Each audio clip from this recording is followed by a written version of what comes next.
What is going on, guys? Today we'll be going through a full head unit install on this Toyota Aurion. We're going through retaining the reverse camera, the factory reverse camera, retaining steering wheel controls, going through the fascia, the install to install a Sony head unit. However, you can exchange that unit for any doubled-in unit. This install will work. And yeah, let's get right into it. Okay guys, the first thing we want to look at is disassembly. Now, a couple things to note.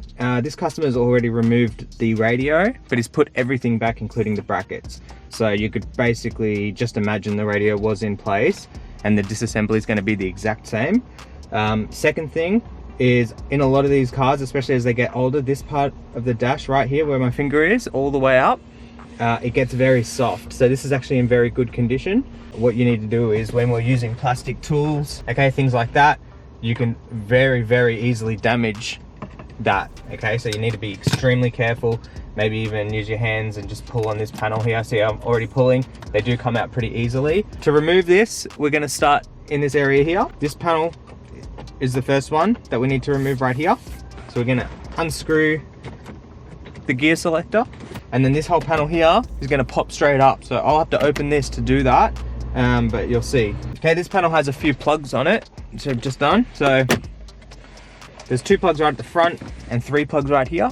Once those plugs are all unplugged, you can remove this panel and get it out of the way. Next up, you can imagine that your radio is still in place, so we can't actually access anything here. But right under here, there is 2 10mm nuts that you need to remove. Okay, this car's missing one, so there's only one, but there should be 2.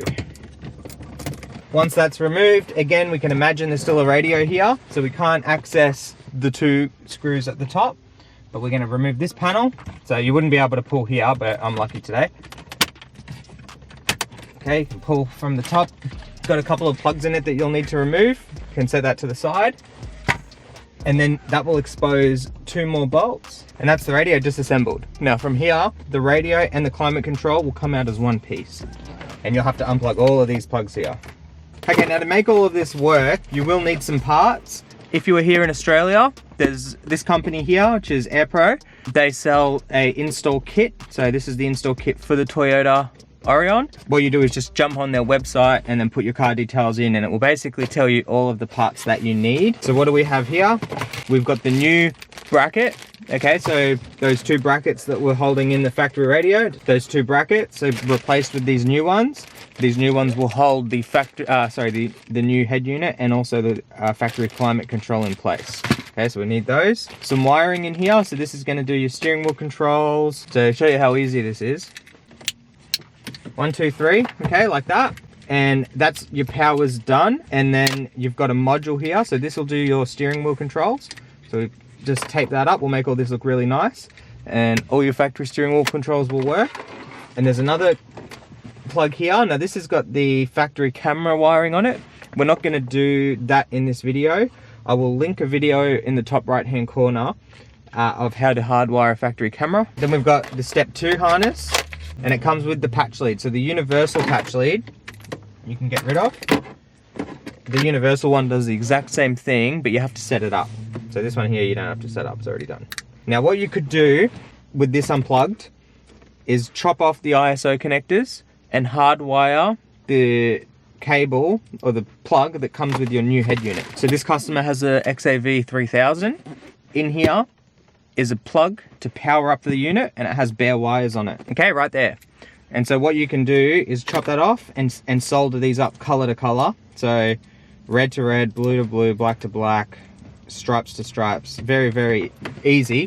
And your park brake wire, you can connect that to the handbrake, or you can just ground it. Okay, that works here in Australia. Or you can go ahead and buy step 2 from the same company. Okay, now the step 2 changes. So this is ISO, which is universal, to Sony, okay, because it's a Sony unit and it's the latest Sony plug. So all you have to do then, plug, okay, boom. And that is done. All of this other stuff you can tape up. Reverse we're going to keep because I'm going to be doing the camera. And park brake, again, I'm going to ground that. So I'll get that done, soldered up. I'll tape all this up, make it look nice. And that is the power done. So in certain cars like this Aurion, extremely easy. So this is what the wiring will look like when it's pretty much complete. The only difference here is I've hardwired the camera. Right here we have a voltage reducer, That's the RCA. I've hardwired it. The camera was located in this pin, in this plug here, which is a 24 pin. Like I said, the video I linked for that already. However, AirPro probably sell a plug and play harness for that. So I just hardwire it because I know how to do it. If you don't know how to do it, you can just get the plug and play portion, plug it in. It'll have the voltage reducer built in already, so you don't have to worry about that. And that is basically powers and camera done. What we have to do now, run the microphone. You can mount that here on the dash if you want. You can mount it wherever you like. What I like to do is go in the roof lining. So I'm going to run the mic from the roof lining, remove the A-pillar, run down the A-pillar behind the glove box into this area. That's the microphone. Well, that's how the microphone's done. And then we can look at mounting the head unit. Okay, with the fascia, first thing we want to do, remove the brackets from the climate control. We're not going to use the brackets, but we are using the climate control. Okay, next up, this fascia does single and doubled in. So if you notice that there's a bracket in the middle here that's sort of getting in your way, there's one, we can remove this. We can save that to the end. What you're going to do, grab some side cutters, boom, one, boom, two. Okay, get rid of that. Okay, so that's what it looks like when it's done. These two little brackets come in the kit. So once you cut them, cut the old bracket off, you can see it, these brackets line up with where you cut the old, and then that's how the unit will mount. Then what we want to do is grab your climate control, slide it into the new fascia. Okay, it goes in, and then, oh geez, make a liar out of me. It goes in, and then over. Okay, like that.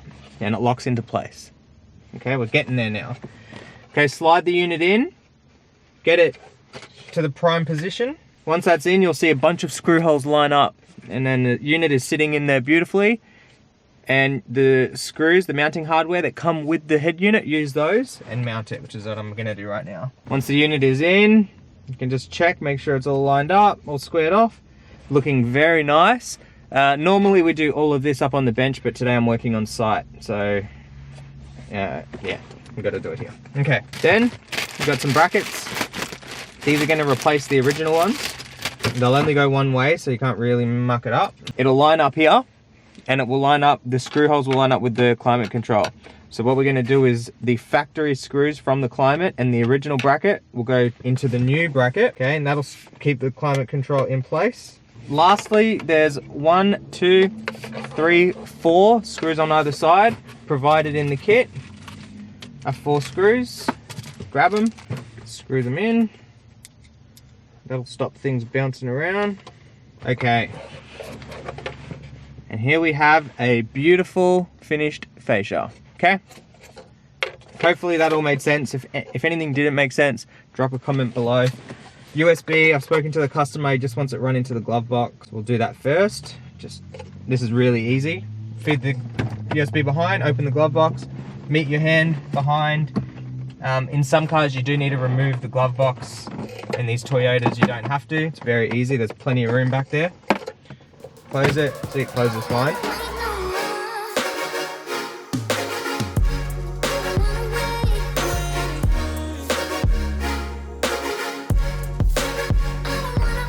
Before we go too far, we'll do some testing. Okay, so we've got unit power. Let's go ahead and set all this up now so we don't forget. Do we get radio reception? Do the speakers work? Yep.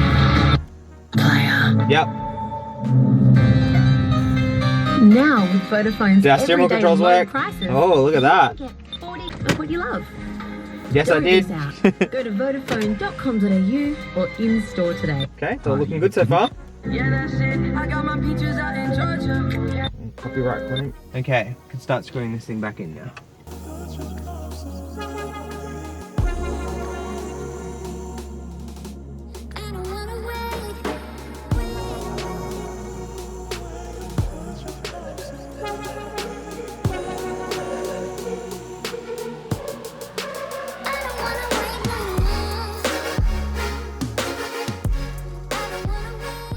There it is, guys. That is the head unit install in a Toyota Aurion, Camry, whatever you want to call it. If you have any questions, drop them in the comments below. Overall, I think it was a pretty straightforward install, probably one of the easier installs that we do. The only hard part on this car was hardwiring the camera, which again wasn't very difficult at all.